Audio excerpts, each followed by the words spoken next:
Pemirsa, perdagangan saham di Bursa Efek telah dibuka. Selanjutnya kita akan mencermati kinerja perdagangan saham hari ini. Selanjutnya seperti apa pergerakan saham hari ini? Kita telah terhubung dengan Direktur Ekuator Warna Investama Hans Kui. Selamat pagi Pak Hans. Ya, selamat pagi. Pak Hans, tadi indeks baru saja dibuka, tadi tembus 1.230 sampai 1.350-an malah. Analisis Anda seperti apa pergerakan indeks hari ini? Bisakah mencapai 6.300 misalnya? Ya, kalau kita lihat memang pasar Amerika kemarin menguat ya di perdagangan hari Jumat ya. Berita utamanya memang adalah respon positif ya. Jadi ada obat oral yang dikembangkan oleh Merck dan Ridgeback ini ya.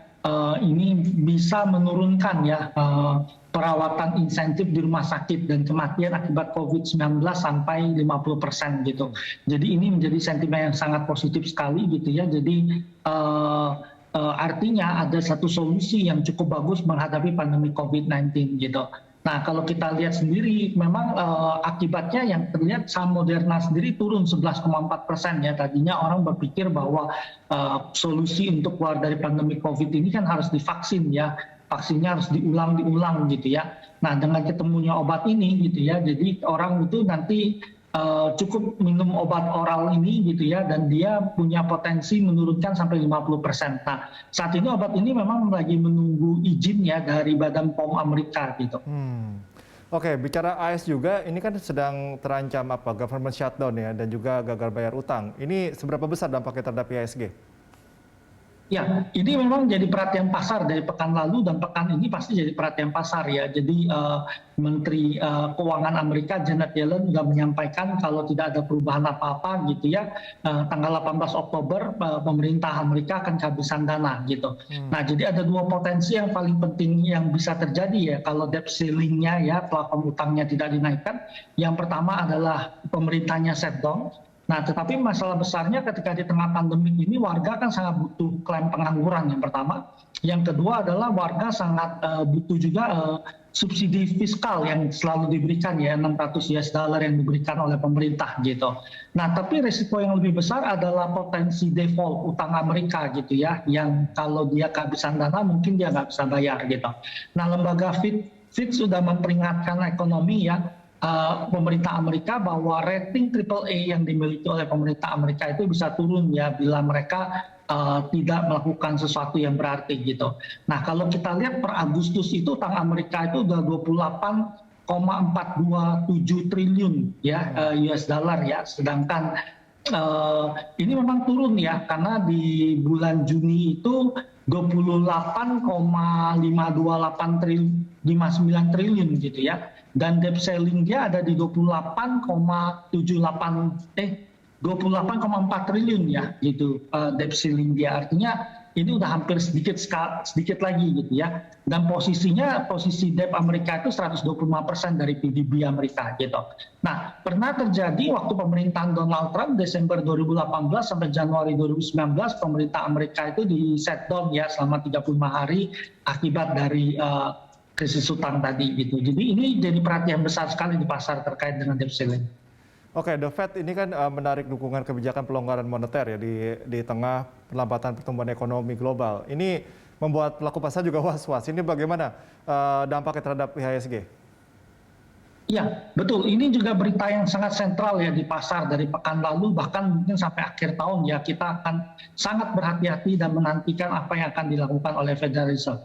Hasil FOMC terakhir memang menunjukkan bahwa Fed menyatakan memang mereka kelihatan ragu-ragu, tapi memberikan indikasi mungkin November gitu ya, mereka akan mulai melakukan tapering gitu ya. Dan quantitative easing itu mungkin akan berakhir di tengah tahun 2022 gitu. Jadi tentu kita udah ingat dulu waktu 2013 itu rupiah sempat melemah dari 9.000 sekian ke 13.000 akibat dari tapering sendiri gitu ya. Nah, ini jadi kekhawatiran pasar. Tetapi kalau kita lihat mungkin kali ini dampak tapering nggak akan sebesar 2013 karena kebijakan itu sudah dikomunikasikan cukup lama.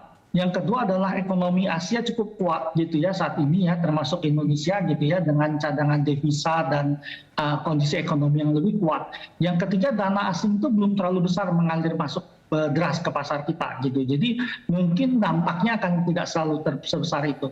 Tapi pasar sedikit khawatir juga karena The Fed memberikan indikasi gitu ya, indikasi dari Fed mungkin mereka bisa menaikkan suku bunga ya di tahun 2022. Nah ini yang agak mengkhawatirkan pasar ya. Tadi pasar berharap 2024, kemudian mundur ke 2023. Sekarang di potensinya ada di 2023 juga ada potensi untuk kenaikan suku bunga Federal Reserve sendiri. Oke, untuk resiko gagal bayar Evergrande ini bagaimana? Apakah masih menjadi kecemasan tersendiri? Lalu bagaimana dampaknya terhadap IHSG? Ya, kalau kita lihat Evergrande ini mulai turun ya risikonya gitu ya. Jadi tanggal 28 kemarin itu adalah hutang dia jatuh tempo dan dia nggak bayar gitu di posisi itu. Nah, ketika itu dilewati dan tidak terjadi goncangan berarti orang menurunkan potensi risiko ini gitu ya. Tetapi kalau kita lihat dia Evergrande ini berjanji bahwa dia akan membayar hutang di dalam negeri dia, dan pemerintah Tiongkok sudah melakukan 3 tindakan gitu ya untuk memitigasi risiko di sana gitu. Salah satunya ya Bank Sentral menyuntikkan likuiditas lebih besar di sana gitu, di sana. Jadi nampaknya memang cakupan risikonya ini akan cukup termitigasi di Tiongkok sendiri gitu ya. Jadi ini nggak terlalu besar keluar gitu ya. Jadi ini yang menyebabkan risiko ini berkurang di pasar gitu. Oke, resikonya sudah mulai menurun. Lalu bagaimana dampaknya terhadap emiten di sektor properti, Pak Hans? Ya, kalau kita lihat memang emiten sektor properti di dalam negeri memang tidak terlalu terpengaruh ya, tapi memang sempat orang berpikir jangan-jangan ini krisis ini akan menyebar gitu ya ke berbagai tempat gitu. Tetapi terbukti memang nampaknya enggak ya, dan pemerintah Tiongkok sudah membuat beberapa kebijakan, salah satunya dia nanti bikin dana ya, jadi ada rekening khusus gitu ya, jadi harus dipisahkan ya. Memang kalau dana pembayaran dari konsumen untuk membangun rumah harus dipakai untuk membangun rumah, jadi nggak tercampur-campur gitu. Ini jadi memitigasi risiko gitu. Memang ada risiko lain yang nampaknya tampil di Tiongkok ya, kalau kita lihat itu masalah krisis pasokan listrik ya di Tiongkok gitu. Nah ini jadi perhatian karena Tiongkok hati-hati sekali, nanti kalau dia udah mulai masuk musim dingin gitu ya, listrik kurang, ini akan menyebabkan orang marah di sana gitu ya. Jadi pemerintah Tiongkok akan melakukan berbagai upaya tentu untuk mendapatkan minyak dan pasokan energi ya, untuk menghindari potensi krisis listrik mereka berlanjut gitu.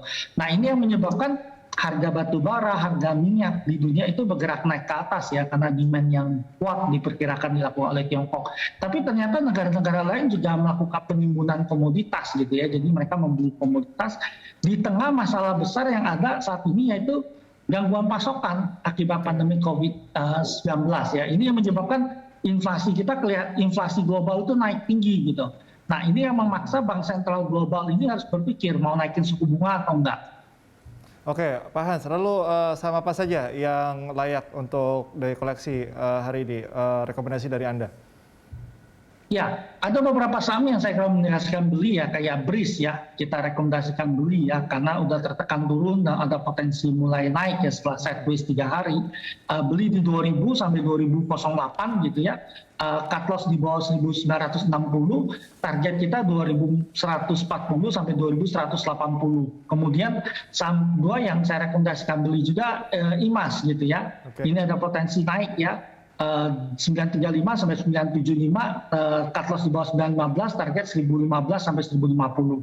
Kemudian saham berikutnya Tebik saya rekomendasikan beli juga di 32930 sampai 3000, cut loss di bawah 2870, target saya 3120 sampai 3180.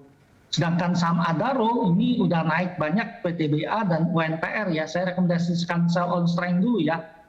Adaro di 1740, 1830, nanti kita beli lagi di 1500, 1600, PTBA sell on strength 2700, 2810, nanti kita beli balik 2530, 2590, UNTR di 25.300 sampai 26.325, ini sell on strength, buyback di 22.100 sampai 24.200. Oke, baik. Terima kasih Pak Hans atas informasi